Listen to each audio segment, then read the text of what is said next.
Welcome to another episode of the Sinchies podcast. It's your boy Doobie, and sadly, my boy Markuz has been sick as a dog for about 5 days, so he couldn't make it to this podcast. But never doubt, we got back a great one. Good old Jimbo Slice is back to fill in tonight. Don't worry, boys, I'm here. Literally came out of the drop of a hat. Dude, that's me. I was texting him. I was like, yo, can you make the podcast this week? Markuz isn't feeling good. And he's like, yeah, sure, when? And I was like now. And he's like, okay, just let me shoot this rabbit real quick. And then I'll be on my way. Did you get it? I didn't get it. It was over in my neighbor's yard, and so I was having to be kind of sneaky, and I had to shoot across the circle. So I had to make sure there was no people around, and I'm shooting an air rifle. So it was probably like a 50-yard shot, and I was like, I'm going to do one and done. If I get it on the first try, I'm good. It was like the rabbit was taking a little nap in this scorching heat we got going on. You trying to take him out while he's napping, Oh, dude, he was sitting there like looking at me like, what's up, motherfucker? It's hot as hell. I was like, okay. I sat down in my garage. I'm like, okay. I was looking at everybody, all my neighbors' windows, like, is anybody watching me? And I was like, no. Pop! And I heard it skip on the pavement and hit a trailer. And I was like, damn it. And it didn't even flinch. Was it close? If I had aimed like 6 inches higher, I would have sniped him. So it skipped and went like right over him? So he was under a trailer. And so he's here. I'm here. And the circle's here, right? That's cul-de-sac. But the cul-de-sac kind of like, it has a little rounding so that the water flows out. Mm-hmm. And I hit that. And it hit the trailer. I saw the little mark right above where the rabbit was. I was like, God damn it. I was like, all right, one and done. The boys asked me, I'll be there. You're like, you live to fight another day, fucker. Don't step foot in my yard, though. I don't miss in my yard. I'll see you tomorrow. Yeah, I don't miss in my yard. You're going to be fucking trying to kill that dude all week. Oh, dude. I got his lover 3 days ago. When was that? Like, in the morning or at night or what? Yeah, no, I got back from the gym and the two of them were sitting out there fucking out in my front yard. And I was like, oh yeah. It's on. So I run in, grab, it's probably like 8:30. The light is waning. And I come out and I just, pow, sniped it right in the head. Drops. Usually when you hit a rabbit, it like jumps up and does like a backflip. Yeah. Nah, dude. Between the eyes, just doop. And then the other one looked at me and I was like, oh, I don't have another bullet. Ran in. By the time I got it, it was gone. Was the one that you shot on top or bottom? Bottom. I got Miss Lady. Miss Lady had a rough night. That was a wise decision though, so they wouldn't procreate. Yeah. Well, but they killed my lawn last year. There was like 6 of them living underneath my porch, and they literally killed my lawn. And so I'm like, okay. So I've shot like 6 in the past 2 or 3 weeks, and I open them up because I'm going to eat them. Like, I shoot it, I'm going to eat it. I've eaten so many squirrels and rabbits. Rabbit's not bad. There's just not a lot of meat. There's more meat than on a squirrel. That's true too, but... Shit, you can get a meal for 2 on a good-sized winter rabbit. So I snipe the first one I snipe. I open it up and there's tapeworms everywhere. I was like, okay, I could probably eat it. I'm not gonna eat. Okay, I'm not. I'm surprised you didn't. I know. Second one, tapeworms and tularemia. Ooh. And then after that, then I was like, okay, well, not only are these things wrecking my yard, but they've also got a bunch of diseases that are spreadable to other dogs and animals in the neighborhood. And I was like, cool. You're just doing God's work. I am. Assalamu alaikum. What does that mean? Whatever, dude. I fought him. I wasn't one of them. I don't know what they were saying. I got the syllables. So, what? Give me the rest of your week check-in. Like, what else did you do? The rest of the week is I put on this kilt and I came over here. Okay. But, other than that, my week is... Actually, about 3 hours ago, I got sworn into the courts. I am now a CASA. Oh, you got on that program? Court-appointed special advocate. I get my first case in the next week or two. Okay, explain that to the people. Because CASA, I didn't know what that was till you explained it. Yeah, CASA is... So,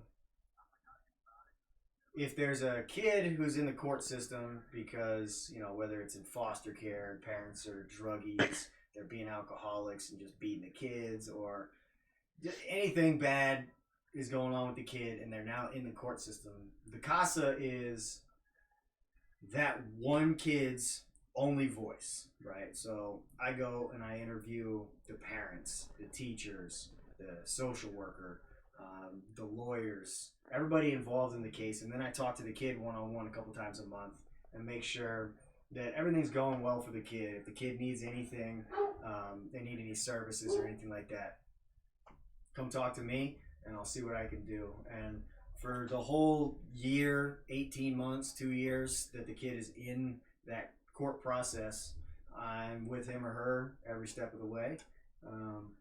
And just making sure that everything's going right for that kid. Because I was in that system, and it's a bunch of bullshit. And as a kid, you're just sitting there like, what is happening? How was your CASA worker? I didn't have a CASA. That's my point. Is I wish I had somebody that would have been like, okay, maybe we listen to this kid because he's got some ideas about what's going on in his life. Yeah. So I definitely wish that I had one when I was a kid. So it's gonna be an experience. Yeah. That's what I commend about you, Jimmy. For every fucking bad thing that you do, you make up for it with the good thing. Yeah, I'd like to think I'm a net positive on the world, but I think you like to ride that line, I'm on the line, I feel like I haven't done that many bad things. I just, I go hard in the paint sometimes. Yeah, I mean, you went hard in the paint last weekend. that one got away from me. I started chugging Long Island iced teas and doing some Red Bull vodka chuggers. Let's hear about that weekend. So we got done with comp class. Was it Friday night? I think it was. We got done with... That was competition weekend. No, that was the gay bar. Yeah, that's what I'm talking about. I'm talking about, let's start at the gay bar because that kind of... There's some change over there that we'll get into later. Okay, well, let's start with the first day of competition weekend then. Ooh, yeah. Let's get it. So we got to comp class, or comp week. It was Grappling Industries, and this was the weekend after I got done competing. So that now it was all our ninjas' turns to compete. And the two other jiu-jitsu coaches couldn't make it, so I was the only one that went. And then Jimmy ended up coming just out of good heart. Well, because I can't compete right now. Yeah. Well, I'm back competing now.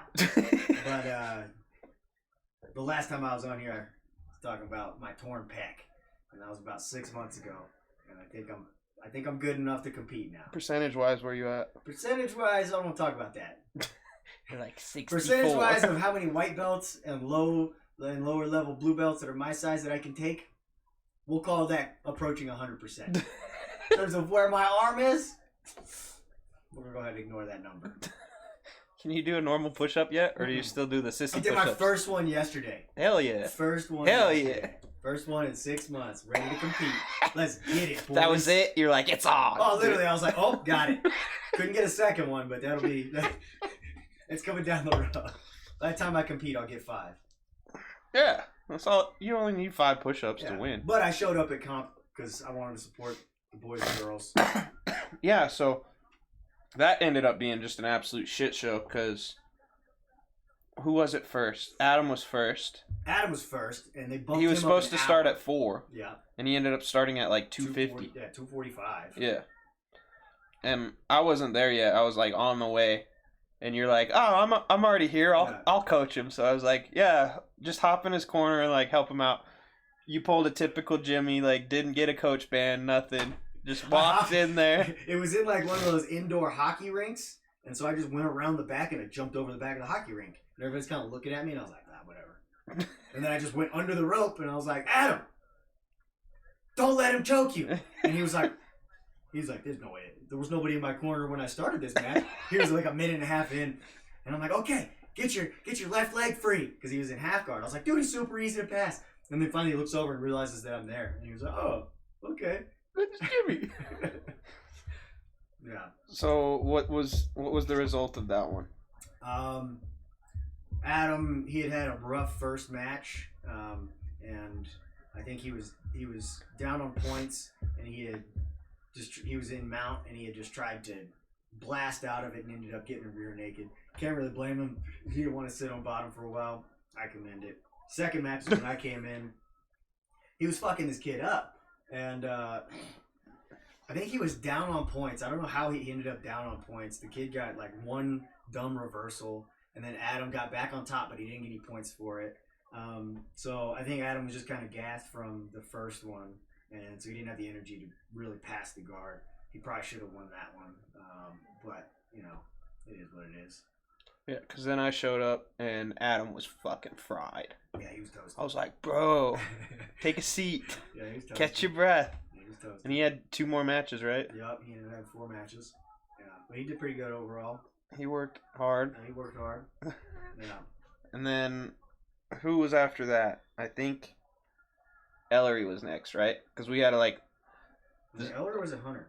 The brackets were just Ellery and Hunter destroyed. were at the same time, weren't they? Yeah, and I think Ellery started first, and his guy didn't show up. So he got... No, Ellery and Dylan were going at the same time. Yeah. At one point. It was chaos. We had 3 guys fighting at the same time on 3 different matches. Well, Ellery was supposed to be at like 6:30, remember? And then it was like 3:40. They called him over the intercom, and it was like 4, and we were like... I was like, that's 2 hours ahead of time. Halt. So I called Ellery, and I was like, don't panic. Are you on the way? He's like, I'm on the way. And I was like, you might have a match like the second you walk in here. So I was like, you need to start getting in the mindset. I was just giving you a heads up. Yeah. And he's like, fuck, man. Okay. Yeah. I'll be there. Yeah. And sure as shit, dude, he came in ready to rock. Mm-hmm. He was mentally ready. Yeah. Got out there. His guy didn't show up, luckily. So he got a win off that. And then Hunter was like right after that. Yeah, so we got this new white belt, Hunter. He's in the Marine Reserves, and he was a wild card, man. We had no idea Dude, he how was he was gonna do. The dark horse of the weekend. Well, because going into it, we were like, I don't know, man. Like, well, I don't know how he's gonna do. To paint a little picture, is Hunter doesn't listen, like very well at all. Love him to death. Athletic, strong as shit. Yeah, he's crazy You athletic. tell him something, he's like, yeah, and I'm like, no, motherfucker, you're gonna listen to me. He just does whatever the hell he wants, and if you know anything about grappling, you'll understand the absurdity of what I'm about to say. So his match is on Saturday, and he's planning on doing a lot of wrestling. He's got the double leg and a single leg that he thinks he's going to blast. And I'm watching him do some wrestling at comp class on Friday night. oh yeah, this And was I'm looking hilarious. at him, and I'm like, I don't think he knows the most fundamental thing. And I was like, Hunter, stop. Do a sprawl. And he's like, what? And I was like, sprawl. And he gets up and he goes... And I was like, no, not a sprawl. And I was like, do a sprawl. He's like, yeah, I did a sprawl. I was like, dude, god damn it. So we spent about 10 minutes. Hips down, motherfucker. We spent about 10 minutes the night before. He's about to have 4 or 5 matches teaching him how to sprawl. Goes out there, back to the matches. First match, goes out there and just double legs the shit out of this clown. He threw that dude into the And next just mat hugged over, him. dude. Hugged him. You're going over there, young blood. You could tell he was like super nervous when he came out there too. He was like kind of shaking, like he was like jittery, and then he just, you could see it on his face, like he hit that. Fuck it, dude. Yeah. He like went for this double leg. Great. It was a 25-foot double leg, dude. Great. It was just like my first one. Oh yeah. Just fucking pick him up and throw him. So he like got on top of him, and little side caveat again is like that whole week before, Jimmy had been getting in his ear. I've been getting in his ear like, yo, you're competing. I know you're athletic. I know you're strong, but you can't just like win going out there and doing your own thing. I was like, you have to listen to your corners. They see shit that you can't see. You have to just trust our judgment, listen, and do your best. First match, Hunter didn't listen to a fucking word I said. Hunter was just... Luckily, he was stronger, way stronger than this. Yeah, guy. Luckily he got that takedown and Yeah. he stayed on top of the dude Yeah. and ended up being 2-0 and he won that match. And he was so stoked. Oh yeah, And we I were all like- pumped for him. I pulled him to the side. I was like, that was awesome, but you gotta fucking listen to me. You have to listen. And he's like, okay, man, I'll listen. And then the next match comes around. He gets another, like, insane double leg. Yeah. Just blew this guy out the water. Like, he was easily twice as strong as everybody he competed against. It was hilarious. It was fucking hysterical. But this match, he actually, like, listened well. And I was like, holy shit. Hunter might actually have a shot at this. Yeah. So he goes on to keep smoking these dudes. He won 4 in a row, right? He goes 4-0. Yeah. He goes 4-0, and I'm like, fuck yeah, dude. And this was the guy that we thought was going to, like, get smashed. Just get destroyed because he doesn't listen. Like, we thought he'd do, like, decent because he's athletic and strong. If we're being honest, we wanted him to get smashed so that he would then listen to us. But that didn't happen. But it didn't happen, but he's listening now. So and Homeboy really switched up his mindset second match on. But so he wins 4 in a row. And so I'm like, fuck yeah, he's in the gold medal. The worst he can do is silver. I go over and I talk to the ref and I'm like, so he's fighting for gold, right? And the dude's like, no, he's fighting for bronze. I was like, he hasn't lost. What are you talking about? They had some dumb thing where there was 3 other guys that got 4-0. Yeah, 3 other guys went 4-0. And if that happens, then they go to points. Yeah, they go to points. Like, oh, dude, make them fight. Yeah. Do another bracket. That's absolutely what they should do. Do another bracket. So he should have had 2 more matches, but he ended up fighting for bronze. You want to tell that story? Yeah. So back to his downfall. Oh. So the 4th match when he, like, almost finishes this dude, or he almost gets finished by this guy. He gets in, like, a deep guillotine from close guard. And he is, like, struggling. And he, like, rolls over to, like, the bottom. And that dude gets on and starts, like, hitting a mounted guillotine. And there's, like, go to sleep, dude. 3 seconds left. I was like, don't tap, dude. Go to sleep. And he's just, like, gurgling with his arm in there. And he, like, barely made it out. And I was like, good work, Hunter. But we got to watch our head on our shots. I was like, you keep putting your head in this right pocket, and you're going to get guillotined every single time you do that. So for the whole time in between these matches, there's like 3 of us that are working with Hunter. Like, okay, working on not getting guillotined. I'm shooting on him. I'm, like, smashing my head right into his solar plexus. I'm like this, dude. Do not put your head on the side. Do not put your head down. And he's like, okay, man, okay. He goes out there. They slap hands, dude. He shoots a double leg. Immediately, dude locks on a guillotine and just chokes the living shit out of Hunter. And then Hunter had to tap. But he went 4-1 in his first fucking tournament. Dude, he did solid. Should have been silver. Ended up 4th, but should have been fighting for gold. Well, that's what I'm saying. Like, even if he had lost that match, he should have been fighting for gold. Yeah, but it was great. Like, it was a good learning experience for everybody. And he was super humble, and he was like thankful that we coached him and stuff. Yeah, he wasn't like a poor sport by any means.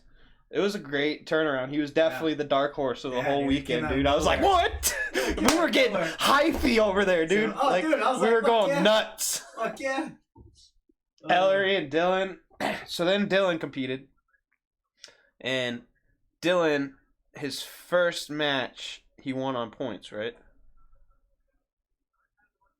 Because it was the second one that the dude blew his MCL out, right?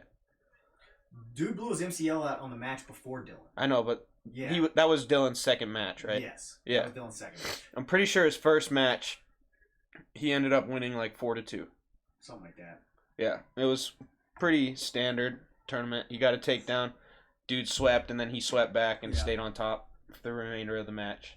And then the second match came out. Oh, this one was brutal. And literally the match before that, the dude like slap bumped, and he like jerked and like went to like set up a shot, and you just heard, and he like fell down, and I was like, what the fuck, dude? We thought he was having cramps, so I'm yelling out. I'm like, drink more water, dude! Drink more water! And he rolls over. And he just has a golf ball on the back of his leg. And I was like, oh, my bad. Oh, my bad. Brutal, dude. And he continued the match. He gets up and wins that match. Yeah. He gets up and wins that match. So this kid, his name, Thomas Lozano, I think. Yeah. Dude, absolute monster. Shout out. Shout out. And he didn't have a coach. Him and his girlfriend were competing together. His girlfriend was at the They were from out of state too, weren't they? They had no coaches. They didn't have anybody. I looked. I was like, what school are they from? They didn't even have an affiliation. I was like, these guys are monsters. I love it. But our boys gotta put them down. So the next match, fucking. I don't know about that, dude. Next match, golf ball has to go up against our monster, Dylan. Oh, the Terminator, dude. Ooh, the Terminator comes. But starts off. Dylan has one of the craziest prepping mindsets I think I've ever seen in jiu-jitsu. Like, he starts storming around. He was actually super mellow this tournament. Yeah, he was. But the tournament before, remember when he was walking in circles, smacking his chest? He's like, dude. take his fucking soul! Take his soul! I'm like, Dylan, it's just jiu-jitsu, dude. Oh. But they come out, and Dylan's ready. Dylan's amped. And they slap bump, and old Lozano just double legs the living shit out of Dylan. Literally, they start in the middle of one mat, and 25 feet away is the center of the next mat, and that's where they landed. And he smashed him, shoulder right in Dylan's solar plexus, and instantaneous. It was within a half second, they were all the way in the other mat, and Dylan was just knocked the air out of him. This guy, we literally just watched his MCL get torn 5 minutes before that. Yeah, Dylan was not prepared for that hot takeoff. So the ref stops it and resets it. And Dylan had just got into close guard right after the takedown, so they reset in the middle of our mat from close guard. And Dylan looks over at us, dude, and the ref has his hands on him, and he's like, go! Dylan immediately pulls his head down and triangles him in a half second. So then he gets up and he's like, fuck that guy, man. Cheap shot. Man. I'll cheap shot you right back. And we were hilarious. You go, Dylan. You go. So then, what was his third match? He lost his third match, right? He lost his third match, but then he won at least. No, he had a bunch of people that didn't show up Ellery. So but I know he lost one. He lost one, and he ended up with. And then he had the other match, remember, where he fell down and he accidentally up-kicked the guy? That was hysterical. He didn't really up-kick him. He just kind of he was throwing a triangle. Dude was coming down, and Dylan swiped the side of the dude's head. There was no blood or anything, but dude was like, oh my god, I can't see. Oh my god, I can't see. And the ref was like, cool, Dylan wins. And the dude was like, what? What? Should have kept fighting. Get the fuck off the mat. Gold. The refs were so fed up by the end of the day. Done. Because it had just been a shit show after shit show all day long. There were 1,400 people signed up for this tournament. Yeah, it was from 6 a.m. and at this time it was probably 6 or 7 at night. Yeah. Yeah. And they were just fed up. They're like, if you don't come in one call, you're fucking DQ'd. Yeah.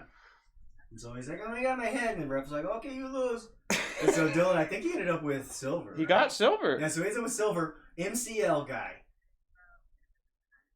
Tears his MCL on his first match and still ends up with bronze. Yeah. That is so gangster. Not to mention... That's the core of what I want all of our boys to be. Fuck all you. Like that guy and me just rolling for 6 months with my arm tied down. That's what I want jiu-jitsu to be. That's what I want it to be. Not to mention Dylan lost the gold medal match barely. Yeah. He had that dude in a triangle for 3 minutes. Mm-hmm. He caught that dude in a triangle, and it was 2-0, right? It was something dumb. It was he got a takedown and Dylan put him into a submission attempt for the rest of the round. So maybe it was 2-1, but maybe. Dylan was holding him in a triangle, and he just couldn't sink the triangle. Yeah. But also, another caveat: Dylan weighed 162 pounds and fought at 185 pounds. Oops. Oops. That's what we're talking about. This dude's fucking savage. He did that because Ellery was fighting at 170 and had signed up first. Because it's same-day weigh-ins, and they didn't want to cut for same-day weigh-ins. So Dylan was like, I don't want to compete against Ellery, so I'll just go to 185. I was like, you're going to go to 185? So, get silver against dudes that, by the time... Massive! By the time that they're going, some of those dudes were $195, 200. Oh, yeah. Lozano? They were big 185 boys. my dick. Yeah, right, dude. That dude's quad was 78 pounds. Plus the fact same-day weigh-ins, you literally just have to show up. So, doors open at 6, they can go weigh in, and then they can just fucking eat and replenish all day long. Yeah. So, big props to Dylan. Dylan crushed it. Dylan murdered it. Dylan got gold in our hearts. Oh, yeah. And then another fucking dark horse was Mo. Like, I don't consider that a dark horse because I knew she would do good. Yeah. But she's a white belt. Yeah. And she went up to blue belt. Yeah. And up a weight class, didn't she? I don't know if she went up a weight class or not, but she went to intermediate, which is technically blue and purple belt. Yeah. But I don't think there was any purple belts in there. There was one that was a purple belt. She should have been a purple she was belt. A blue purple belt. The chick that won. She was a purple blue belt. Purple blue. But purple blue. Mo came out super nervous. Mm-hmm. You could just like tell how nervous she was, and I was just like grabbing her by the neck, and I was like, chill out, Mo. And she's like, I'm not nervous. I was like, you can fucking see it on your face. Like, relax. Like, she's like, okay. She goes out, just destroys this chick, but she just keeps like staring at the clock and like stalling, and like I don't think she was intentionally stalling. She was just nervous as shit because she'd never competed before. I was like, Mo! And she like looks at me. I'm like, stop looking at the fucking clock. I was like, just pass. And she's like, okay. She passed. And then she continued to wreck her. And then she submitted like the next 3 girls in a row. Mm-hmm. She mauled them. And then she came up against a fucking demon. And then there was this girl who I don't think she lost a match. No. She was dominant, dude. Like, she would have gave me a run for my money. Oh, dude, she probably would have beat me. She's really good. Yeah. She was just super smooth and technical, and she had good wrestling, transitions like crazy. She tried to submit Mo like 14, 15 times, like in rapid succession. Like, Mo would get out of an armbar, and she'd immediately like throw up a triangle. She'd get out of the triangle, and she'd start going on a leg, like just non-stop attacking Mo for like 3 minutes. And this was... She got like 19 points in like 32 seconds. Yeah. And bananas. That's also, she had like 35 minutes break. Mm-hmm. And Mo, like her last 3 matches in a row were back to back to back. Yeah. Like, she'd win a match and they'd be like, you're up. Yeah. And I was like, give her 5 fucking minutes because you're allotted 5 minutes. So we'd like wait the 5 minutes and then she'd go and then she'd get her 5 minutes again, like back to back to back. And then she had to go for the fucking gold medal. Yep. But she ended up getting silver. And we were just losing our shit over there. I was like, let's go, Mo! She did so good. So proud of her. So that was the first night. And then we proceeded to rage. So then we decided we're going to get a little tuned up. And we went out to the gay bar with the gay boys. Oh, man. So it's 9:30 by the time we get out of the tournament. Oh, we've been my there all back day. hurts, my feet hurt, my knees hurt. But we're like, we already said we're going to the gay bar, so we're going to the fucking gay bar. And so... And I knew you'd be the only motherfucker down. So I was like, let's go. Dude, I'm always down. You're just like, I'm down. I was like, you're like, I used to clean up at the gay bar in Australia. Dude. Yeah, dude, that's where all the white, that's where all the single women go. Because they want to go party and they don't want to have super creepy dudes hitting on them, so... That's what we're there for. That's what I'm there for. I'm gonna bring at least a couple in. And we get to the bar, and one of our boys, Derek, is... oh, yeah, we were already talking about this. Yeah. Derek was super unimpressed with our antics. Show us your dick. I introduce young Doobie over here into what me and my boys used to call the LIT race, which is... So there's this parking lot that we used to park at in Honolulu, and there's like a 1/4 mile stretch between the parking lot and where we used to go hop on this booze cruise every Sunday. In between, there were 4 bars that we would stop at, and at every one of those bars, and we would get there at noon. We park at noon. Boat leaves at 1, and so we've got a 1/4 mile stretch with 4 bars in it, and at every one of the bars, you gotta chug a Long Island iced tea. I fucking love you, dude. And so, at every one of the bars, you're chugging and you're racing with the boys. And we would just roll in, lose our fucking minds, and then Did you actually race, like sprint to the next bar? Oh, yeah. So by the time we get to the next one, we're dying. And I'm like, what is it? 8 Long Islands. And they're like, no. We're like, do it now. Do it now. And we chug those and we run to the next one. And along the way, we'd end up pulling a posse. So by the time we get on the boat, they're running with you? Dude, by the time we get to the boat, all the tourists are like, those guys are the fucking hilarious. What are they doing? We're going with them. Wherever they're going, we're going. And so by the time we get to the boat, our boy Rabbit was the captain. We show up with a posse, and he's like, the boys are here. So me and my boys would always get on free because we would bring a fucking crew who would pay for everything. It was great. And then I had a bullhorn, and so we were just running down the street, just calling in more people. Like, oh, hey, yo, you two cute girls, leave your parents, come with us. Here we go.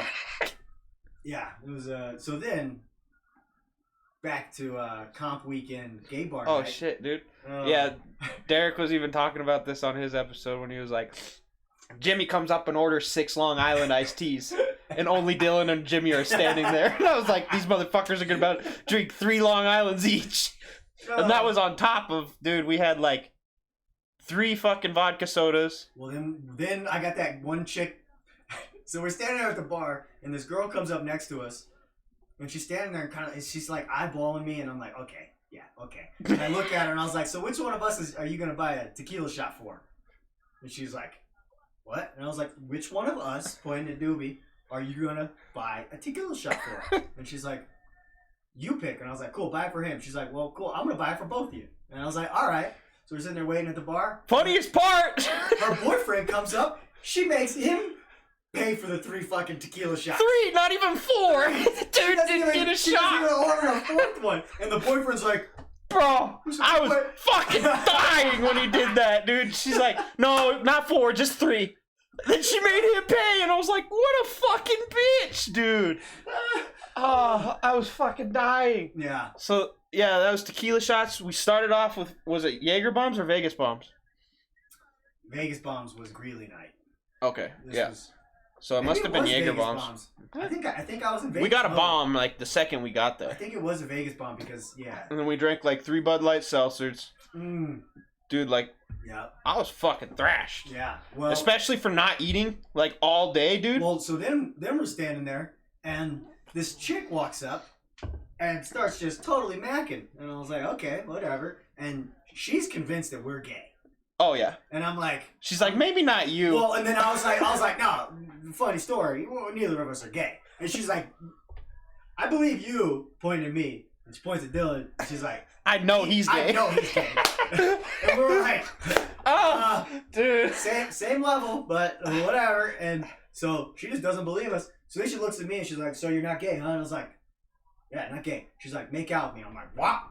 So I start making out with her right there. And when I was just like, oh shit. And then The bear of a boyfriend shows up. this fucking ginormous human walks up. Dude, And this he's guy was got like 6'6". like 260, Yeah. 270, and he's Just shirtless. a burly And he's motherfucker. shirtless with all his chest pubes popping out. Shout out to him. I don't even remember his name, but he was a teddy bear. He was Dude. a super nice guy. Super good dude. Sorry for making out with your girlfriend. Yeah, and he was, I didn't know she was your girl. She told me to make out with her. and she was he was super depressed Well, so all then night, we're dude. standing there, and I keep trying to get away, and then she keeps pulling us back, and he's standing there like, please don't take my girlfriend. Yeah, he just over and over Please don't again. take He's my like, girl-" "Don't I'm steal like, my "Yo, girlfriend, what? man." You're gonna make me cry. I was like, "Dude, I was like, dude, you beat me up. you can throw me wherever you want."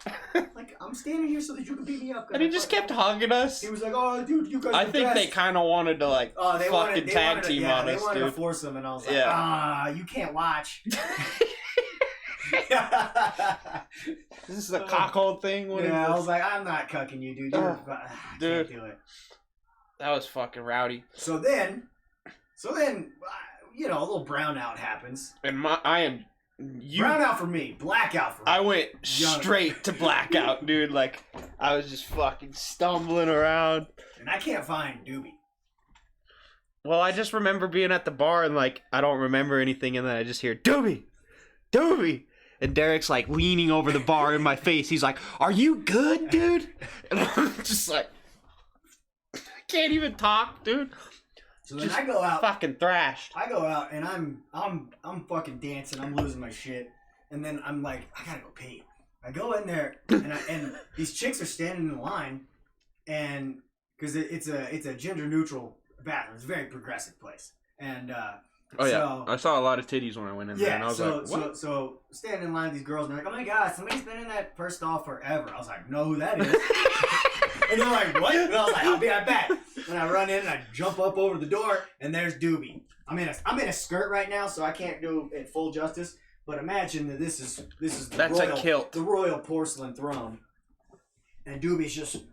And I'm like, Doobie, and he's like, I was like, dude, get up. He's like, ah. I was like, no, get the fuck up.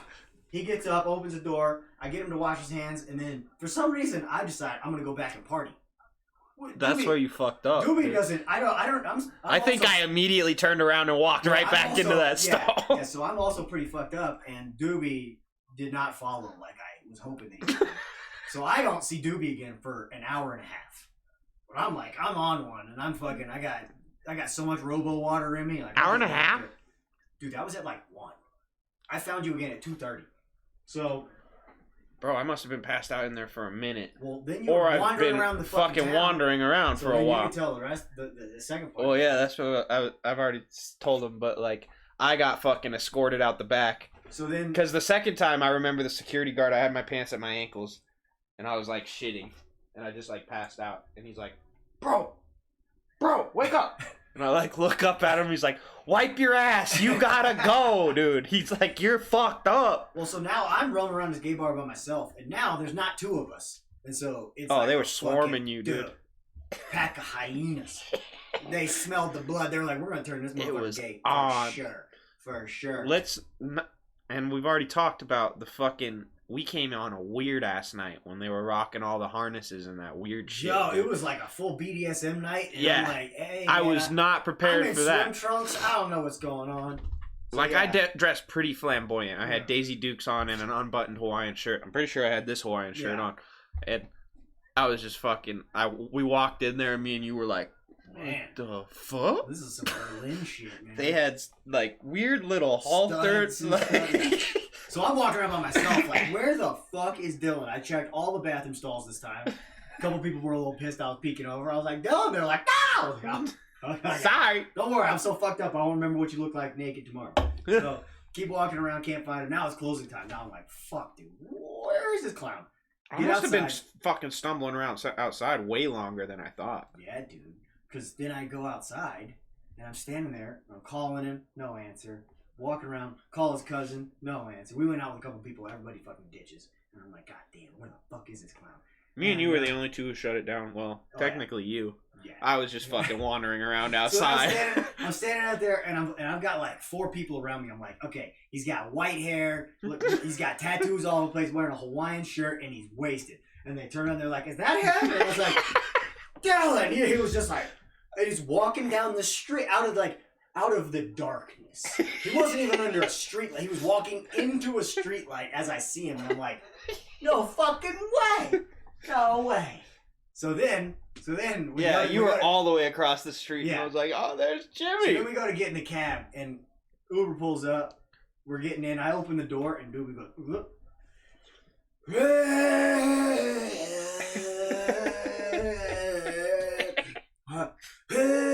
For a long time.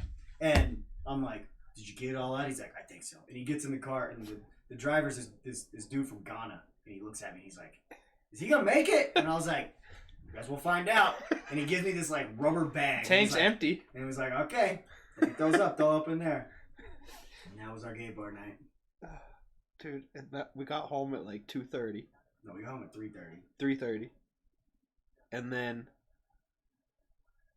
you fucking woke me up at 7:30. I woke you up. I was like, yo, the girls are going to be here in like 30 minutes. I was like, shower. You're like, you gotta wake up.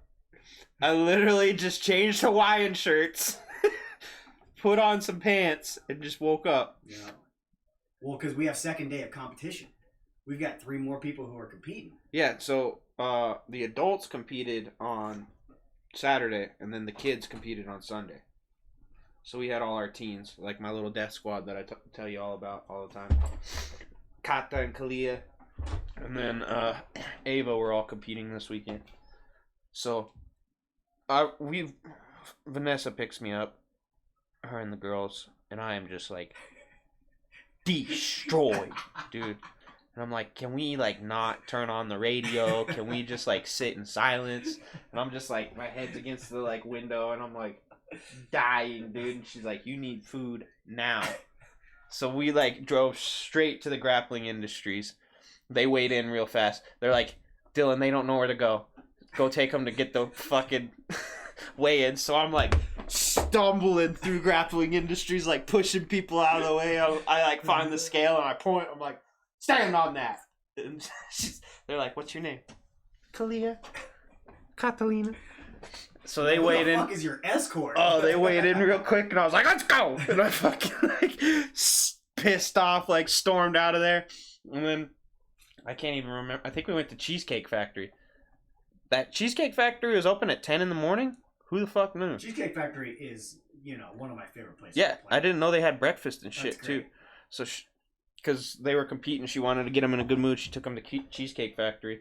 And I got the fucking Uy Rancheros, and that gave me some life. Yeah. Momentarily. Yeah, very momentarily. Yeah, and then we, like, made it back to grappling industries. So then I'm like, okay, match is around, like 1? Yeah, and they were supposed to start at 1. I'm going to show up at noon. I'm walking around. I called Dylan. No answer. I'm like, that motherfucker went back to sleep when I left this morning. I'm like, God damn it. Now I got to do this by myself with the girls.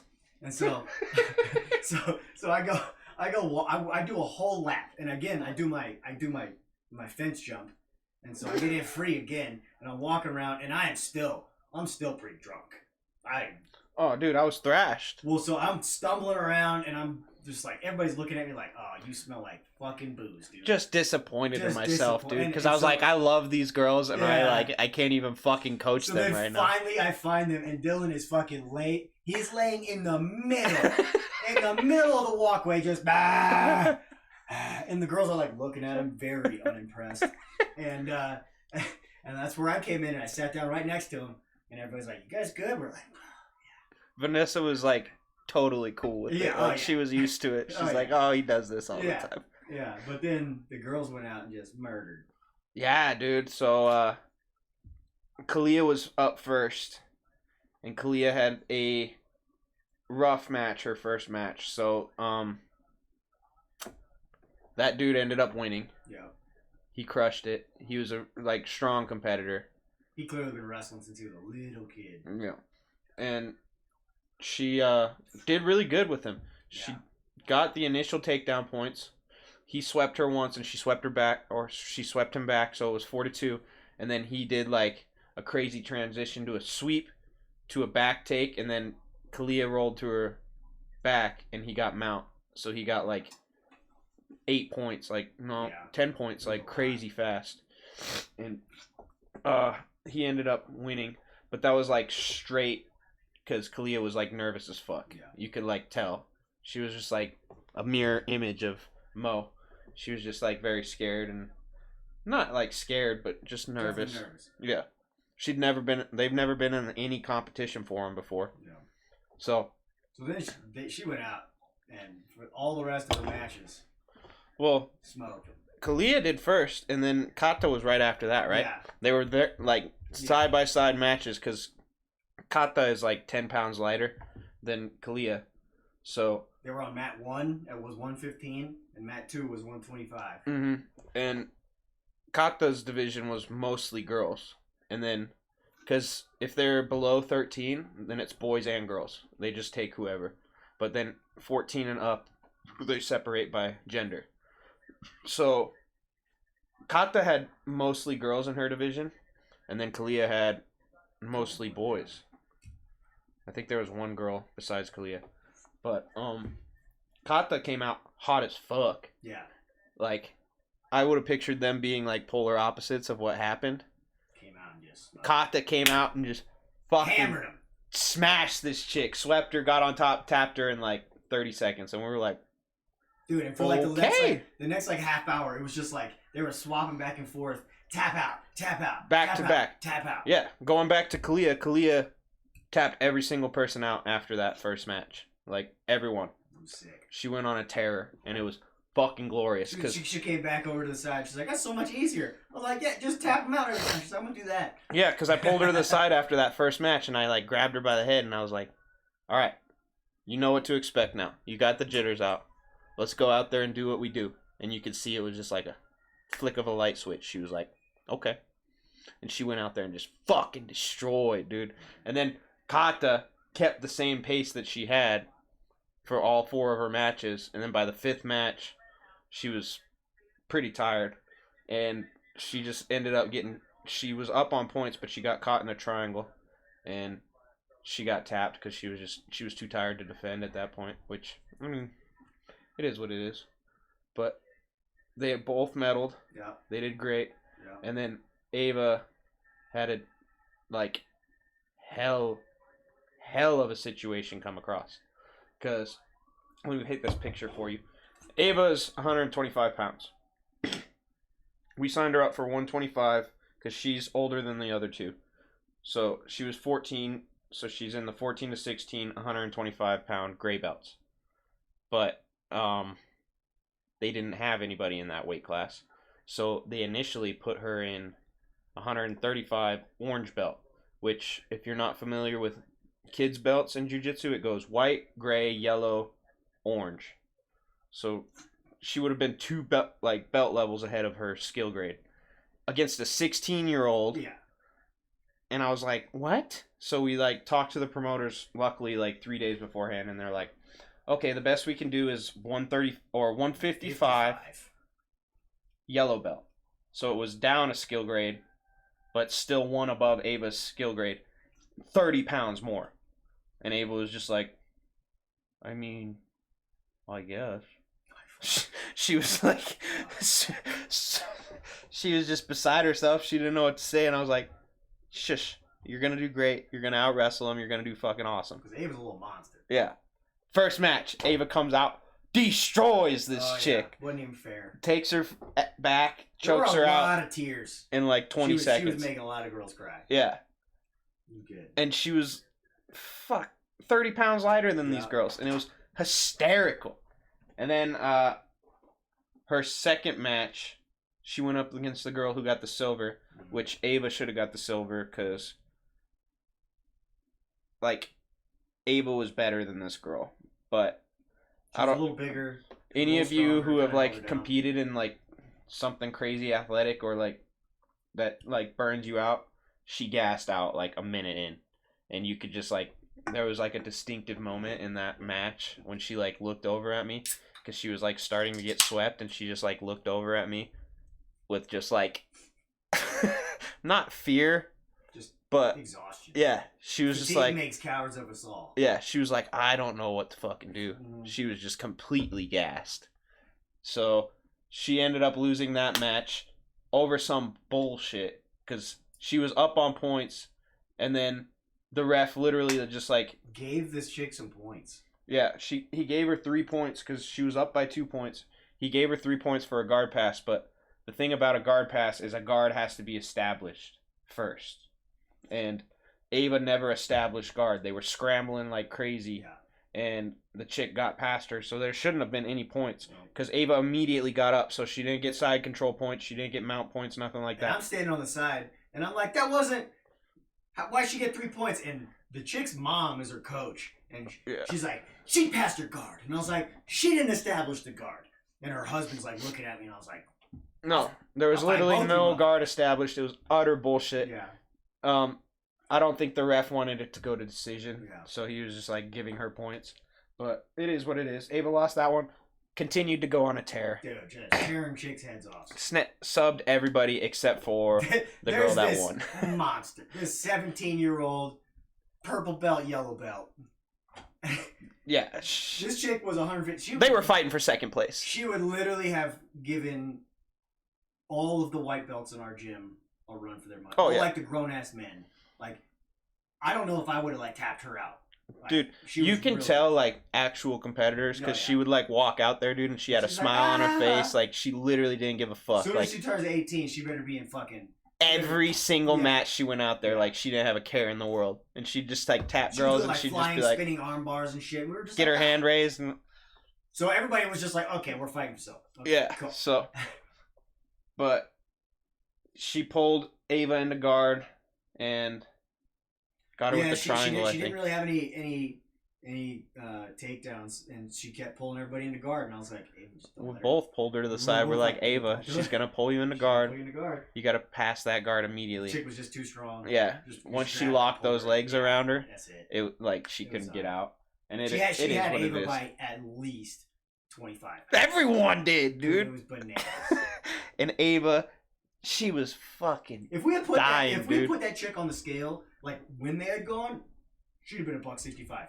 Oh, yeah. Easy. She was cutting weight for like a kids division. We should have vlogged that shit, because, like, Ava was, like, fucking sobbing in between rounds, and I was, like, patting her back. I was like, you're fine, Ava. Like, I know you're tired. Let's pick it up. Yeah. Let's go. And she'd just be like, I know. I just don't want any more water. My dad keeps giving me water. So I was like, Nick, stop giving her water. Or Tony, stop giving her water. And she was just like suffering, dude. She was so tired, so beat. She had more matches than anybody from the entire weekend. She had 6 matches that day. Like back to back. Like within an hour and a half, she had 6 matches. And we were just going nuts for her. Like, oh yeah, we had. That's not taking anything away from Kalia or Catalina. They like crushed it. Oh, yeah. But they were like in their weight divisions. Yeah. And for Ava to go up fucking Dude, 3 weight classes and to just destroy, oh yeah, like we were like, what the fuck? Yeah, it was great. We were losing it. So she ended up getting. Did she get bronze? Yeah, she got bronze. She crushed it. All 3 of the girls. There was no doubt she was getting at least a medal. Oh yeah. There were really only 3 girls. And she shouldn't have lost to the second one. No, the second one was like the adrenaline dump. Medals, those were the right 3. Mm-hmm. Like there was no doubt about that. Mm-hmm. Gold was, she should have got gold. They were all fighting for second. Yeah, bronze and silver. That could have gone either way. Should have gone to Ava. Of course, we're biased, but it really wasn't. It really wasn't. Like it was the adrenaline dump. No, like I know. Ava's like not terror, but you know what I'm talking about. For sure. She was just like, "Fuck, dude!" You could see it on her face. Overall, it was a sick weekend, dude. We had everybody did so good. Yeah, thanks for coming and helping, dude. Dude, fuck yeah. I was running around like a chicken with my head cut off, dude. Dude, fucking 3-stripe. And you're like, trust me, I got this. I'll go get him. Dude, 3-stripe white belt over here, corner motherfuckers. I'm like, hey, Dylan, just don't die. Like, I'm not gonna be able to tell you anything. You were doing great, dude. Yeah. You coached solid. Yeah. We were having a good ass time, dude. Oh no, I love it. I love our team. Dude, competition is what it's all about for me. Absolutely. I've been competing since I was a little kid. Like that's what I love. I started martial arts when I was 7. What's your favorite thing about competing? The only time that in my life where I've ever been like, oh, at least like physically, where I feel like I'm getting fit, my physical and emotional states when I'm making the most progress is always when I'm competing. What I mean by that is like, when I was a little kid, I was a fucking maniac. I was an absolute psycho. My dad didn't know what to do with me. I got kicked out of elementary school. I was fucking throwing rocks at the teachers. They found a knife in my backpack in kindergarten. Like, I was so bad. My dad literally goes, Jim, I asked him a couple years ago, he goes, Jim, you were a fucking terror. Like, okay. Well, so he didn't know what else to do with me, and he threw me into karate. And he just let this old Japanese dude beat the shit out of me with a bamboo stick until I got some discipline. Mr. Tanaka. I wouldn't be sitting here if it wasn't for Mr. Tanaka, man. That man changed my life. Taught me discipline. Taught me how to take a punch. Taught me how to throw a punch. Like, it was... The martial arts for kids should be, like, non-negotiable. They should have to do some form of... I think it should be required in all education. For sure. Like, at least a year. And not so that everybody knows how to fight. No, it's so that everybody knows what it's like to get hit and to be in a confrontation. Because that gives you so much confidence later in life. So, like, when we were in Boulder last weekend, I was just looking around. And you can tell... I know, Jimmy. When you look in somebody's eyes... I know, Jimmy. When you look in somebody's eyes... We're not even going to go into the Boulder trip. No, we're going. No, we'll do that on the next one. No. That's a whole podcast in itself, because there's a lot I want to dive into. But the only thing I want to talk about from Boulder, because I want to get into the mindset. The only thing I want to talk about from Boulder is when you look in somebody's eyes and you're like, you're soft as baby shit. Like, from just an animalistic perspective, you have missed out on so much development that should have happened. That's 80% of Boulder, dude. I know. And I was walking around and I was like, oh my God. What is happening? I was literally your shadow, dude, while you were just fucking shoving people, like picking fights. I was just like... I wasn't even picking fights. I was just like, you need to be harder. And you need to be I was like harder. 5 feet behind you. I was like, this motherfucker is just going to get swung on, dude. And it's going to dude. be on. Whatever, dude. Do you remember the very end of the night? No. You're like... You just walk up to me, you just fucking blackout. Because this was the night I let Jimmy just go hard, and I was driving home. and you just like slap me in the chest. You're like, I'm about to go close my tab, and then we're getting in a big fight in the middle of that dance floor. And I was just like, okay, Jimmy, you fucking like disappeared. And then you like went back out to the dance floor, and I was just like standing at the end of the dance floor, like watching you. You didn't end up getting in a fight. You were trying your damnedest, dude. You were trying your hardest. Like, back to like competing and what it does for you as a kid.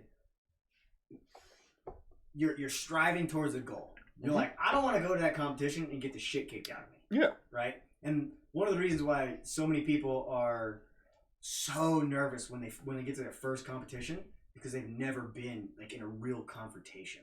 Like even if you've done like football or high level basketball, it's not the same, but at least you've gotten to feel what the competition is. That's why Ava was semi prepared because she's been doing gymnastics since she was 4 years old. The girls had never done a single like sport or anything in their life. You can tell whenever somebody walks into the gym and you're like, you never moved your body. You've literally never done a push-up. Like they just don't know how to move their body. And then when it comes to when shit gets tough, they've never had to push through anything. And that's where competition for me, I've always competed. Mm-hmm. And I have to compete. Yeah. Like, I have to put myself into, like with mountaineering. I wasn't competing against anybody but death. Like I put myself in these situations where I got to get so good that I'm not going to die. Because I could literally fall off this 700-foot cliff right now. Because I am fucking free soloing. And this is stupid as shit. Like, you have to push yourself to those limits. You have to explore your mind and your body enough to know where the limits are. And you should always be just before the limit where, like, you're actually going to fail. Sometimes go over it just to make sure. I was going to say. Every once in a while, you go over that limit to figure out, oh, okay, and that is where the limit is. That's also how you push that boundary. For sure. So if you go past that limit and you discover that you have more in yourself, then that limit moves just a little farther. But you don't want to live over here past the limit because then you're just going to burn out. But you don't want to live here because you're going to be stagnant and you're just going to turn into a fucking couch potato. So for me, it's always like... It's leapfrog, dude. You got to constantly be on. For sure. And... sometimes you get bit in the ass. Like, it happens. It fucking happens. I get fucked up every day in class. That's what I love. Dude, I'm injured constantly. That's what I love. But, it's you're trying to make progress, and not just physically. Like, with competition, it's where if you look at, like, Olympians, or if you look at D1 athletes, like, their mindsets... Once they get done with that, like it's so much stronger because they've been pushed so many times and they're like, I'll be all right. Yeah. I'll always be all right. Like I'm too dumb to be an engineer, but I'm an engineer. Yeah. That's just because I competed so much when I was a kid. You can ask my roommates. When I was taking fucking like Calc 1, I would be sitting there doing my homework. And I was like, I can't fight this? Fuck it. And I would just like throw my books up and I would just go for a walk. My roommates would be like, I'll be back in 15 minutes and they'll figure it out. And I would always come back and I would always figure it out. The only reason I'm an engineer is because I was just like, fuck you, I'm not gonna fail. I'm just not gonna. And the only way that I got that mindset is from competing. Whether that was in, football. I played football all the way from middle school up into college and played on Marine Corps teams. Fought since I was 7. Do you think that's strictly from competing, or do you think that that's something that you're like born with, or like that is instilled upon you? All three. I think it can be a combination. It's all three. People always try to have this nurture versus nature debate. It's not a debate. It's both.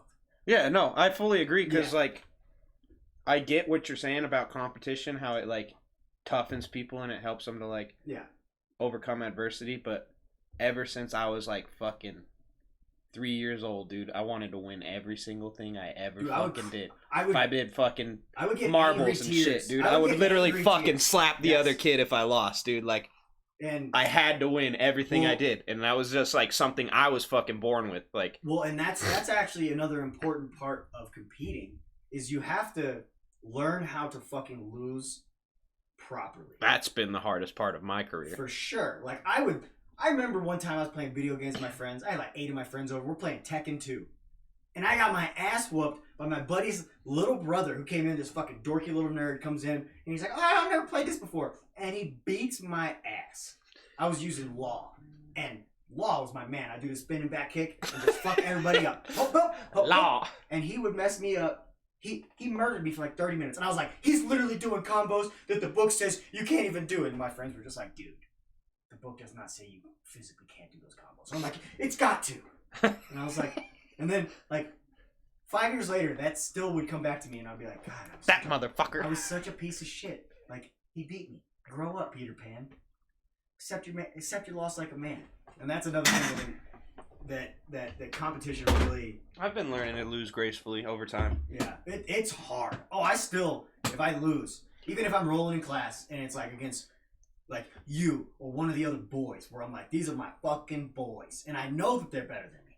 If I lose, I'm still like in my head, I'm like, I still tap hands, but I'm like, ah, you motherfucker, fuck you. I genuinely get upset anytime I get tapped, dude. Fuck you. Even when I give the girls taps. Oh yeah. And they like tap me, I'm like, yeah. I shouldn't have gave that to him, dude. Fuck And little Kalia, by the way, dude. I gave her an armbar like a week ago. Did you see that shit? Yeah. She like damn near fucking popped my arm out of place. Oh yeah. I was like, Dad, what the fuck are you doing, Kalia? And she just was like, what? I thought you were gonna curl out of it. But You no, little I just asshole. think that competition is super important, and each person. The other cool thing about competition is each person has to figure out their pre-match or pre-competition mindset. Yeah. Or like their ritual. Yeah. Right. So for me, like you saw me at that last tournament, like I'm chilling. I'm having a fucking blast because I've been doing this since I was 7. Mhm. And that's how I figured out not to get in my head. I got to be laughing, even if it's an artificial laugh. Mhm. I'm joking around. I'm talking to all the other competitors, and I'm fucking around because I can't get in my head. Because if I get in my head, I'm gonna be like, I'm gonna have to murder this guy, and if I don't murder him, he's gonna murder me, and then I gotta go murder his whole family. And I'm like, don't do that. So for me, I just have to be super happy, and I gotta be warm. I gotta be sweating. For you, totally different, right? Yeah, I'm like as chill as you can possibly be Mhm. because I used to be like you when I started competing jiu-jitsu, but like I've literally done so many fucking matches jiu-jitsu now that like it's just another day in the office. And like you saw at that last pro fight, dude, Ko was making me nervous because Well, like- Ko was literally like pacing back and forth. He's like, "You want to like do some warm-ups Well, like or I something?" told you when he got there, because me and you drove up there, and Ko shows up like an hour later, and We're like drinking beers at the table, We're dude. just fucking around, and they're like, "You guys, are you his corner?" I was like, "No," and they're like, "You can't be here," and I was like, "Okay," and I just looked at him, and they were like, Like I'm gonna go 6 talk- people they're like, talk I'm to gonna us. go talk to somebody, and I was like, "Do it. Let me know what they come up with," and I just never left. And but then Ko shows up, and Dylan walks away for a second, and Ko's kind of like nervous. And he's like, "Man, I'm way more nervous than Dylan is." I was like, "Yeah, dude, you need to calm down." And he was like, "I know, man, I know." And I was like, "Okay." So from then on, I was just like, I kind of like pulled Dylan aside, and I was like, Oh "I'm yeah. gonna keep you super chill." But you know, like I'm sure you've had it sometimes when Well, you the reason compete. why Ko was so nervous is because he cares so much. Oh yeah. You're his boy, and he's in your corner. I love and- Ko to death, Oh, but yeah. he was just like fucking. Well, that's what I'm saying. He was like, making me nervous because he was Right. just like so uptight. And I Yeah. was like, dude, relax. Like I got this. Because I was gonna say, I know you've competed enough. I know you've like had this experience. You know when you just like wake up one day and you're like, today is my day. Yeah. Like that's how Yeah. that was. Yeah. I woke up and I was just like, Here we go. Shit's about to get real, Slim Dog. about to go 2-0 again. Yeah. Just fucking chilled. Had Yeah. my like ideal, which is also another very important thing to competing, is a pre-game ritual. Yeah. Like I have a ritual. people will fucking hate on me all they want. I woke up, I got fucking garlic parmesan fries, I got fucking chicken wings, I watched anime, and I drank Starbucks, dude, and I just chilled and like enjoyed myself and just vibed out on the couch for like 3 hours. And then we Didn't had a do- super chill ride Yeah. up. Took like 4 fireball shots before Yeah. we left. Yeah. And then I was just chilling. I was like, I'm good, man. Yeah. I'm ready to go. And so that's kind of one of the things that with our team that I think that we could work on is like Well, everybody's different. Like everybody's different. Dylan does not do good when he warms up like that. Yeah. Dylan has to warm up like hot. Yeah. And he has to like get in his head and like Mamba mentality and like go hard. Yeah. And that's when he does his best. So like that's 3 people on our team, and that's 3 different warm ups. And then Ellery. Yeah, like in my pro fight, I was literally like cross-legged, like sitting in the middle of the mat, and Ko was just like sitting there like staring at me. He's like, dude? You want to pummel? You want to do something? And I was just like watching the matches on this TV, and I was like, no, good. Yeah. I'm good. Well, so then like Ellery does best when he gets a couple pummels in. You know, he's a nice, like, happy medium. Yeah, he's like super. He chill. likes to stay chill. Yeah, he's super but he chill. needs to get warm. He needs to move a little bit. Yeah, just kind of feel it. He's more like you for sure. Yeah, the girls, I don't know. We got to figure them out. I think Ava was perfect. Ava came out like she was chill. Kalia was just like crazy nervous, but Kata had already seen her sister compete. Yeah, so it was she almost was like she got the first match out for her sister. Yeah, exactly. Yeah, it was great. Kata was chilling when she went out there. Yeah. Well, yeah, everybody's gotta you gotta compete enough to know what's gonna work for you. Like, when I used to be nervous as shit, and I would like do like Dylan warm ups every time I went out there, and then I like started like realizing like I have 8 matches for the day. I don't need to do this before every match. I'm just like burning myself out. I need to just like stay as calm as possible. Well, I noticed that I learned that in middle school football, where I would just listen to metal and I would fucking like be freaking out in the locker room, like, we're gonna fucking kill him. And then I would be exhausted by the time the game starts. Yeah. I'm like, I gotta chill the fuck out. Yeah, dude. So then by the time I was in high school, we would all just like sit in our lockers and hang out. Yeah. And just like do our tape and just like do the pregame. And that like chill, having a good time, keeps my nerves down, keeps me from getting adrenaline. Yeah. The adrenaline dump's the biggest fucking downfall of everybody. Oh yeah. I mean, look at my first opponent in my match, in my pro fight, dude. That guy fucking dumped hard like 30 seconds in. I was like, he dumped hard. Or you're fucking toast, dude. Geriatric, okay? I mean, kind of both. Okay, he pulled his fucking hearing aid out before he popped in there, and he still had his socks on. But that fool, dude. He was fucking gay. He locked up with me like 30 seconds in, and he was like, and I was like, oh, you're already fucking toast. Great dude, but love him to death. Praise a lot, dude. Dude, he was definitely entertaining. Oh, I loved him. In terms of like, he got me like 4 Crown and Cokes like after, dude. Like the man. You want that dude on your team because he's your boy.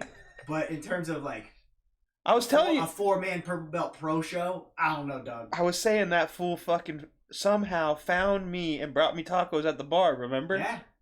Yeah, no, I remember. He was sending you texts. Yeah. He's like, yo, I got the Choco Truck. I got you those carne asada tacos. And I didn't even text him back, dude. And sure as shit, he just like fucking storms in. Yeah. What bar was that? Well, we were in Greeley. I don't remember. Penalty box. Yeah. Yeah. It was at the penalty box, and he just fucking rolled up with the carne asada fries. Yeah. Or tacos. Yeah. But I mean, one of the other reasons that I wanted to show up was like I want to like build the team dynamic, you know? Like you get so much more energy from the people there when they're cheering for you and shit.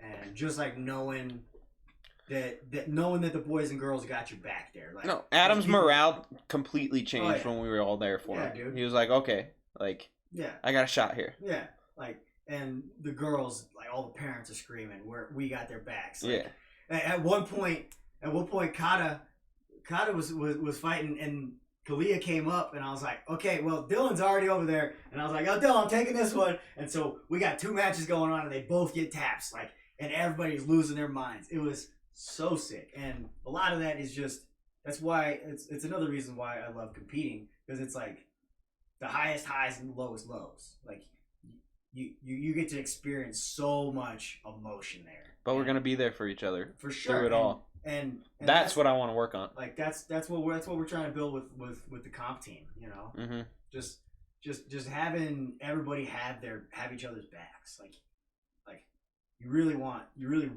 to know. Okay, I get done with this. The boys are there. It doesn't matter. Who gives a fuck? Win or lose. They're gonna dap me up. We're gonna grab a Gatorade and we're gonna go back up and we're gonna fuck up the next one. And then when I win, we're going to be on cloud 9, and we're going to be making everybody else in this whole arena mad as shit. Because we're celebrating each other so much, you know? Like, that's that's where the team, like, yeah, it's an individual sport in terms of you're out there fighting, but I'm fighting, like, you guys, we all are fighting against each other every single day, you know, and that's the only way we're getting better. So you see 5 minutes on the mat. What that is a year and a half of everybody fucking each other up. Oh, yeah. You know, 4 times a week, you know, sitting down after non-stop class and talking like, okay, what did I do wrong here? And then, you know, Bob comes through and is like, okay, you gotta use your elbow more, or you gotta actually use your underhook, you know. That's why I appreciate our ninjas that like ask a lot of questions. That's why you've progressed so fast. It's because like you have to be willing to like not just be like, oh, I fucked up, I'm not gonna do it again. You need to be like, why did I get caught? Why did that not fucking work like I intended it to work? And we don't have a lot of like ninjas that ask that question. Yeah.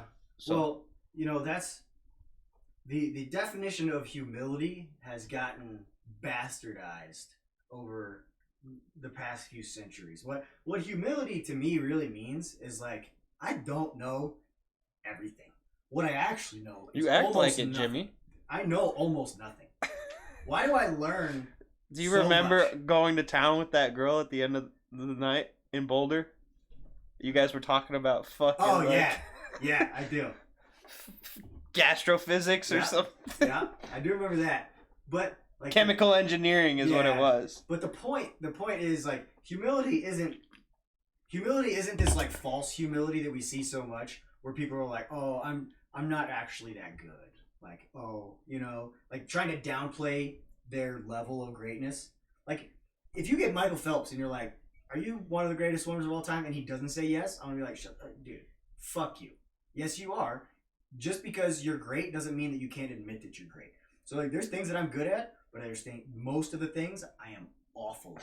And that's what humility to me is knowing I have so much work to do. Like, I don't own a TV specifically because I want to know as much as possible in the short-ass life that I have, right? So I ask questions about everything. At work, dude, I know everybody at work because I ask everybody questions. I'm like, hey, Steve, I know I'm tarded. Does this make any sense? He's like, no, that's fucking... Well, why would you even think that? I'm like, I'm new. I'm sorry. He's like, go back, do it again. And like, he's the technician and I'm the engineer. But you got to be able to ask the questions to everybody. Everybody's got something to teach you. And that to me is what actual humility is. I still learn shit from white belts like on the weekly. And it's like, that to me... And not even per se that they know what they're like teaching. Is like just watching them. Mm-hmm. I'm like seeing what they're doing with their body mechanics or something. I'm like, holy shit. Yeah. But that to me is like how you get good at anything. Mm-hmm. So at a pretty young age, I didn't become good at a lot of things. I just learned how to learn. That's the real key. Learning how to learn opens up everything else. Like I learned how to play pool at such a high level in like 3 months because I would go in and I would spend 18 hours a day sometimes playing pool with like 3 different sessions of different people. Like people come in for like 6 hours. Called obsession. Yes, but that's how you get really good at so many things. Like with jiu-jitsu, I know that I have I know nothing about jiu-jitsu. I'm just lucky because I'm fairly athletic and like I love to learn. I know 10% of jiu-jitsu, dude. Yeah. And so, but I love to learn. So if I'm at the gym, I do 6 or 7 sessions a week. You know, I go to both the Tuesday, Thursdays. I go to Fridays. Sometimes I go to Saturdays. Now we're starting on Sundays.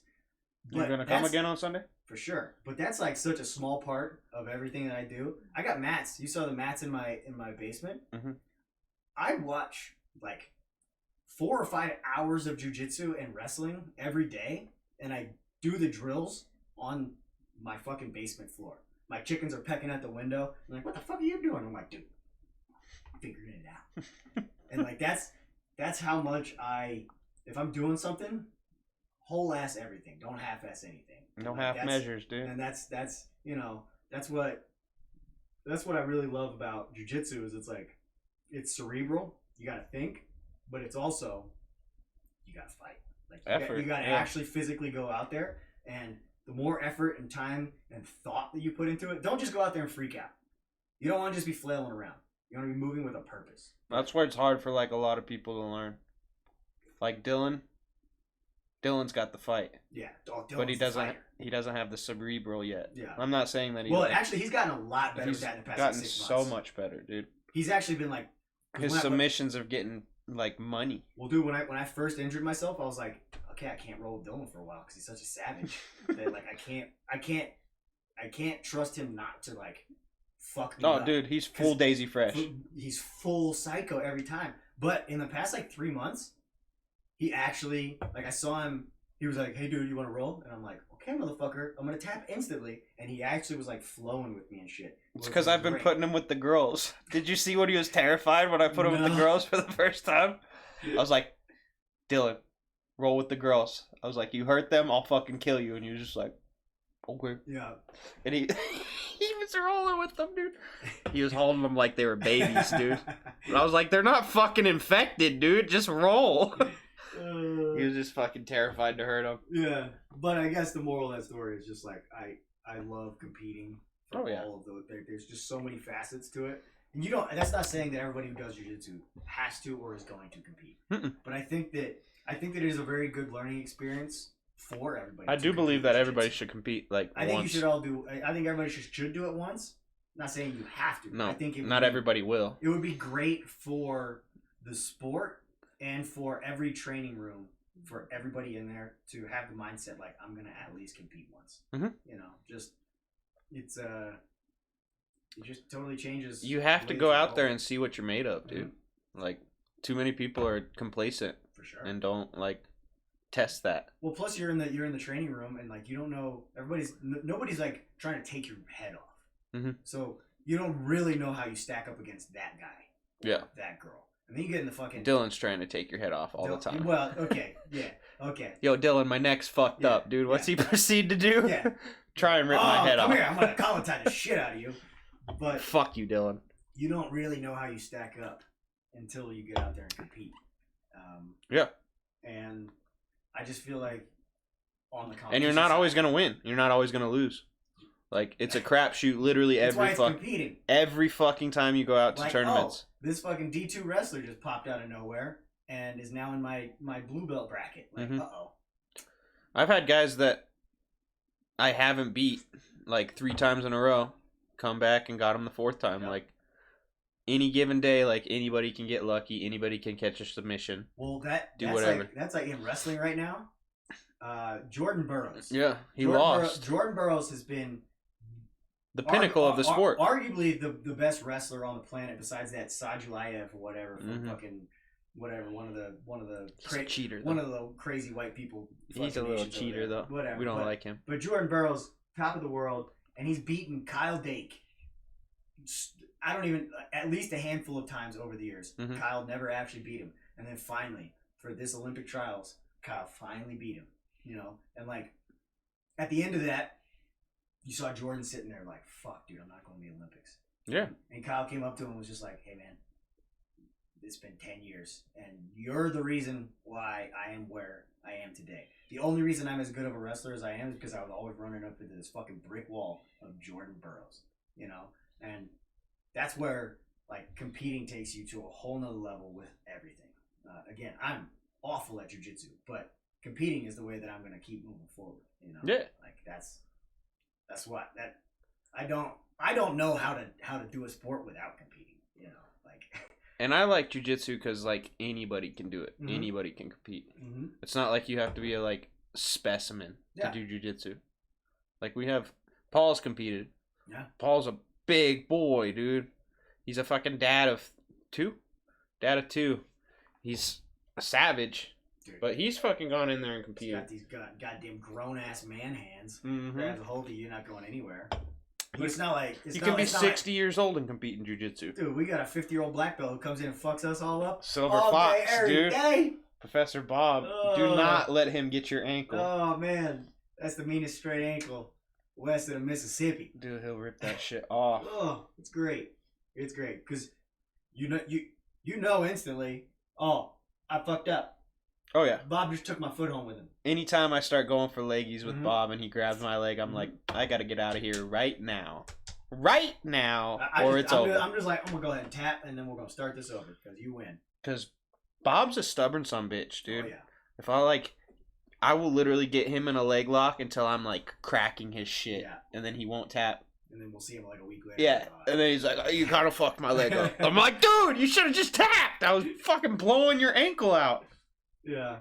He's a savage, dude. I just don't think yeah. he has any fucking nerves in his legs Yeah, anymore. yeah. Like his ankles and knees are just shot. Yeah. I don't know. It's crazy, man.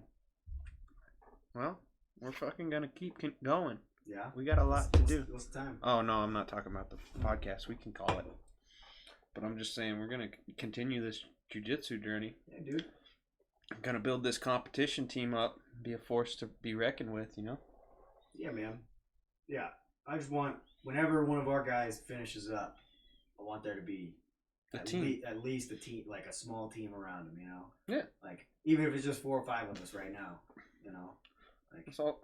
We don't need more than that. we don't need a ton, but I just want to make sure that, like, we feel like a team, not just like, hey, we get together and we compete every once in a while. Like, Yeah, dude. I want You that could to like be see the dynamic. difference on Adam's face Oh, yeah. when we were there for him this time. Mhm. Because the last competition he did, he didn't tell any of us. Yeah, that he didn't tell us he was competing, competing. and he got fucking mauled and We left. were just like right looking away. at the sheet and we were like, Adam Gal? Our Adam? What? We look over and we're like, what the fuck, dude? You didn't even tell us. He's like, I don't know, man. Dude. When we've literally been talking about it for 3 weeks, we're like, drove we're all down gonna there go. together. We drove down there together. Like, yeah. We went to breakfast, dude. Like, I don't know. But you could just see the, like, mood shift. Yeah. He was, like, okay with losing. Like, Yeah. he understood. He was like, my guys are here. We got his back. That's what it's all about, dude. Dude, we're arguably the most social creatures on the fucking face of the planet, you know? And that's where a lot of the meaning in your life comes from. It's not like, yeah, I love winning, but it's also, that's not, those are such short moments. It's all the time that we spend in there just wrecking each other and then fucking laughing about it when the timer actually hits. That's why I like coaching, dude. Yeah. Because it's, like, not infinite, but it is. Yeah. Like, my competition career is very finite. Yeah. I'm going to get to a point to where, like, I can't do anything anymore. Yeah. I already feel like my back's, like, Yeah. fucking 85 years old. Yeah. But I'm going to get to a point to where, like, I'm not winning every single match I go out and do anymore. But that's why I like the potential of those girls and, like, our competition squad is every single time they go out, I can keep improving on them. I can keep building them up. I mean, I wish I would have started jiu-jitsu when I was fucking 15 years old, dude. Oh, yeah. I didn't start till I was 25. Like, I got shit's lucky that wild. at least I had some martial arts when I was a kid, you know? Yeah. Like, I've always been a part of that, and I always have been an advocate for that, you know? I did a little bit of karate and shit. Yeah. But nothing, like, crazy. Yeah. Maybe like, a summer's worth of karate. Yeah. But, yeah, man, I wish I would have just, like, hopped in when I was fucking 15 years old. Yeah. And just became a badass at jiu-jitsu. Because I would have my black belt already, hands down. Yeah. But, I mean, again, back to, like, the people aspect. Like, that's why I wanted to start doing CASA. That's why I've done so much volunteering. Like, when I was 20 years old, I taught this girl how to read at this local middle school down in Florida when I was in my job school in the Marine Corps. Like, once a week we would go down there, and there was probably 10 of us, a bunch of young Marines, and we would go in, and for a couple hours every week we would go, and we were assigned one kid, and I taught this one girl how to read. Like, she didn't know how to read until I fucking taught her how to read. You know how sick that is? It was so awesome. And then I taught like math and science to kids, middle schoolers at the Boys and Girls Clubs. You know, like, it's so awesome when you can actually show them applications of math, and they're like, "Oh, you can do stuff with this." I'm like, "Yeah, dude. All day, every day, I'm doing math." Like, it's not just like you graduate and you have to forget it all. Like, it can be awesome, you know. And then with the CASA stuff, just having that connection and making sure that kid knows, like, hey, dude, somebody's got your back. Yeah, I got your back through this whole fucking thing. It's the exact same thing as what we're trying to do with the competition team. As soon as we're as soon as you're off that mat, you got the boys and girls there. You know, we're not going anywhere. As soon as that kid is out of that courtroom, or when they're in the courtroom and they see me up there fucking advocating for him, like, hey, this kid doesn't need to be in this situation. This foster house is bullshit. Mm-hmm. Like, this kid, he needs this education plan. And just knowing that somebody has your fucking back, like, that's the whole point of the team. That's the whole point of it, of all of it. That's why you need family. That's why you need friends. That's why you need teams. It's all just about that human connection, you know. Mm-hmm. That's why you just need the boys. You need the boys. The boys. The girls, you know. Good bud. No, man, I fully agree with that. Camaraderie makes great people out of people. Mm-hmm. Well, that was one of the reasons why I joined the Marine Corps. Or lack of it can make. It can ruin. Ruin people. Yeah. It can ruin the best of anything. Mm-hmm. The whole reason I joined the Marine Corps, because I was 19. Well, that's two reasons. One, 19, I was looking for camaraderie. Two, I wanted to go to war. Yeah, like I was a psycho 19-year-old. Like, hey, dude, I gotta go to war. That's when I got some of my favorite times in the Marine Corps. It's gonna sound fucking stupid, but it's boot camp, because you're there for 3 months every day with the boys, getting fucking mauled in the sand, doing dumb shit. And that part of the Marine Corps is lost once you get to like the working Marine Corps, because you're not there every day with your whole platoon doing the same bullshit, getting wrecked, right? You go off and you do your own things, and then some people go home, some people go to the barracks and lock themselves in their rooms. The camaraderie of deployment, dude, the reason why, if you ask any Marine who was deployed, doesn't matter how shitty that deployment was, doesn't matter how many of the boys got fucking blown up in front of you. The two names on this fucking jersey, Sean Martin, these are the two guys who got blown up at our site, the cycle before mine. The guys that were on that team, like, that's still some of their best memories, was being on deployment, because you're with the boys, you're building that camaraderie, and you're going through the same hell together, you know? Yeah. That's the whole reason that you join the military is, well, you get college education if you don't get kicked out first. And then you also build that camaraderie that I don't know for girls, because I'm not a girl, never was one, but I know what it's like being a fucking 15, 16, 17, 18-year-old boy. And I'm like, I need a trial, and I need to do that with the boys. Yeah.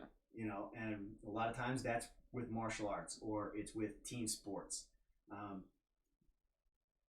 Building that camaraderie is so incredible, you know, and that's why the team, like, we're really trying to build a team, man. No, we're gonna make it happen. Dude, we're on the way. We got the team going, you know. Dude, I mean, we put up good numbers for our first like big competition, because we had the one with you guys, but it was you, Dylan, and Ellery. Yeah, Adam didn't even tell us. Adam didn't. But I mean ours was fucking 66%. We got two medals on that one tournament. Yeah, me and Ellery. I mean, Dylan had the hardest fight of the day. Dylan actually got gold, because that was the fucking greatest match of the day. Oh God, dude. It was like 28-26. It was, but there was more points scored in his match than like entire brackets. Literally, the entire arena just like stopped what they were doing, and they were just like staring at Dylan and this dude go to war. Like, yeah, he was bummed that he didn't win, but we were like, dude, Dylan, you're MVP. Like, yeah, he did not give up. Like, you may be the whole time. You may be the only one without a fucking medal right now, but you had the best day out of all three of us. Well, and he got absolutely fucked, because he got like 5 matches back to back. And he got bronze. Because remember, I thought he was going for silver. No, he didn't get bronze. He didn't? No. Was he fighting for bronze? I think he was fighting for bronze, and he ended up losing that one. But yeah. Because he like came out for the last one, and he was like, oh yeah, he couldn't even fucking stand up, dude. He was so just bad. Like hanging there, and I was like, Dylan, I know you're fucking tired, but I need you to work, boy. Like, you know. Well, that's why he won. Yeah. 2 or 3 of those matches was literally because of me and you like yelling at him, dude. Because he was like in guard, and he's like dying, and I'm like, I know you're tired, Dylan. I was like, I need points, dude. Pass that guard. And he would just be like throw his legs and pass his guard and get fucking points and win. In this last one, what do we have? So we had Adam, Ellery, Dylan. We went 5 for 8. Was it 5 for 8? Mm-hmm. Should have been 6 for 8. Should have been 6 for 8. Should have been 6 for 8. Next one, we're going 8. Arguably 7. Who was 7? Ellery. Oh, Hunter. No, I thought Hunter was the okay. other one. Hunter and Ellery are like... Yeah, Hunter and Ellery, they both should have been... Arguably should have been. Like, Ellery was the same thing that happened as Hunter. Yeah. He just didn't have enough points to go to a medal match. Yeah. But everybody else medaled, except for Adam. Like, we should have gone 7 for 8. Easy right there. Easy. Like, I almost consider it 7 for 8. You know, we got fucking Jude out of that shit. Yeah, we got screwed over. But we're working for next time we get in them goldies. Next time we're going 9 for 9. Because I'm popping back in that motherfucker. Oh, I was gonna say I'm not fucking competing. I'm popping back in there. I ain't doing local tournaments ever again. I'm not fucking losing. Fuck that shit. Yeah, whatever, dude. Once you get paid to do it, dude, you don't go back to that shit. I'm never gonna get paid for it. I'm just gonna keep mauling for the tournaments. You say that now. Nah, we'll see. I'm a 30-year-old engineer. You're our white belt killer, dude. You're our fucking white belt for killer, life, dude. Well, dude, I've been a white belt since like 2011. This fool came to Genesis with me on Sunday, and literally everybody that rolled with him was like, "You're not a fucking white belt, dude." He's like, "I am a white belt. I promise. I promise." Like, shut the fuck up. I'm like, dude, I don't know. Don't touch my heel. I'm a goddamn white belt. Touch my heel, I'm gonna kick you.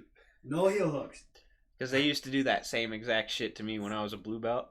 They're like, "This is Dylan, the purple belt that says he's a blue belt. Don't mind him." And I'm like, "I'm not a fucking purple belt, dude." Well, it's just like our gym. We got so many killers in there. Oh yeah. You know, you roll up and you think that if you're new and you think it's just like a chill like one stripe. Well, remember that guy from Florida who came up last week? Oh yeah. And I fucking tapped him. He's like, "That's the first time I've been tapped in so long that I can't remember." Dude. I was just like, "You want to do it again?" I had you a rear naked the first 15 seconds. So yeah, bro. I don't know. Calm down. That fool was outrageous. Yeah, I don't know. We got a good gym. We got a good crew. And we're gonna keep moving forward. We're gonna get it. We're gonna keep moving forward. We're gonna get it, dude. It's time. The boys. It's time. Yeah.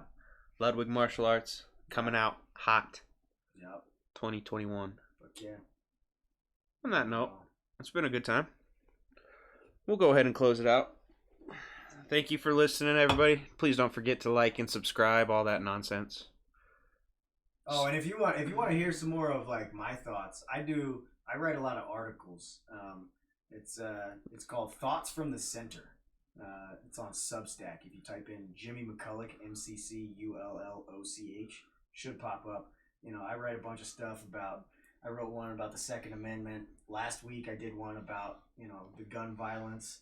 One of them is actually, lessons. It's called Lessons Learned the Hard Way. It's like my reflection of the things that I did wrong and should have done better in the Marine Corps. Oh God. And I have so many of those in life. Dude. I know, and that's why I wrote it down. And if anybody's interested in that, if you want to hear a little bit more from me, I should write shit down more. Thoughts from the Center, Jimmy McCulloch on Substack. Check it out. I don't have any other social media, so if you're looking for my Instagram, go fuck yourself. He literally doesn't have Instagram, Facebook, none of that shit. He's a fucking ghost, dude. I got his fucking phone number. That's it. Yeah. I ain't giving that to you, motherfuckers. I don't trust you. Hold on, I'm gonna just shoot this rabbit real quick, and I'll be on my way. No, it's been a good ass podcast. Sorry, Marcus couldn't make it. He was like literally passed out, like dying when I opened the door earlier, and I was like, "Yo, you good? I haven't seen you for like 5 days." Because I haven't seen Marcus.